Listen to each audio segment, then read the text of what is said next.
গতকাল রাত আনুমানিক ৯টা নাগাদ শালটিলা এলাকায় ভোডাফোনের টাওয়ারে হঠাৎ করে আগুন দেখতে পান স্থানীয় মানুষরা। আতঙ্কিত এলাকাবাসীরা সাথে সাথে খবর দেন অগ্নি নির্বাপক দপ্তরে। দমকল কর্মীরা কাল বিলম্ব না করে ঘটনাস্থলে ছুটে এসে যথেষ্ট ক্ষিপ্রতার সাথে আগুন নিয়ন্ত্রণে আনেন। এবারে প্রাথমিকভাবে ধারণা করা হচ্ছে বৈদ্যুতিক শর্ট সার্কিটের ফলেই এই অগ্নিকাণ্ডের ঘটনা। এলাকাবাসীদের অভিমত হচ্ছে সংশ্লিষ্ট এলাকা সহ বিভিন্ন জায়গাতে অসুরক্ষিত অবস্থায় টাওয়ারগুলোর অবস্থানের কারণে এই প্রকারের অগ্নিকাণ্ডের সূত্রপাত।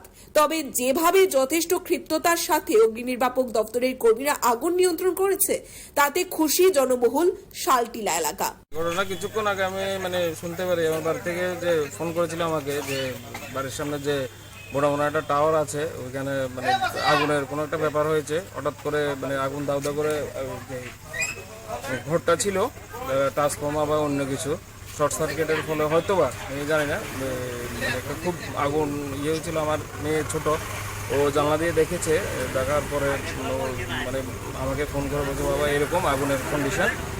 তখন আমরা সবাই আসলাম, তারা অন্যরা ফায়ার সার্ভিসকে করলাম, তারা খুব দ্রুতই সাড়া দিয়েছে। তারা এখন মোটামুটি আয়ত্তে আছে সবকিছু। কোনো ক্ষয়ক্ষতি কিরকম হয়েছে? না, ক্ষয়ক্ষতি এমন কিছু না, অল্পের জন্য কি বাঁচা গেল মনে হয়? অল্পের জন্যই এলাকাটা বাঁচা গেল, কিন্তু কোম্পানি যেটা ভোডাফোন বা যাই কিছু উপরে কোনো ছাদ নেই, কিচ্ছু নেই।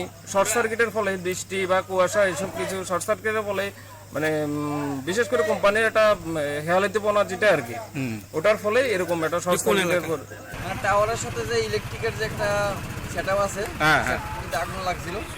ভোডাফোনের টাওয়ার, ভোডাফোন বা আইডিয়া যে আমরা করতে পারি না, সেই জায়গাটা আমরা কন্ট্রোল করে দিছি। এখন ইলেকট্রিক লোক আইব, আগুন নিভছে আপাতত। Report Tripura news 8।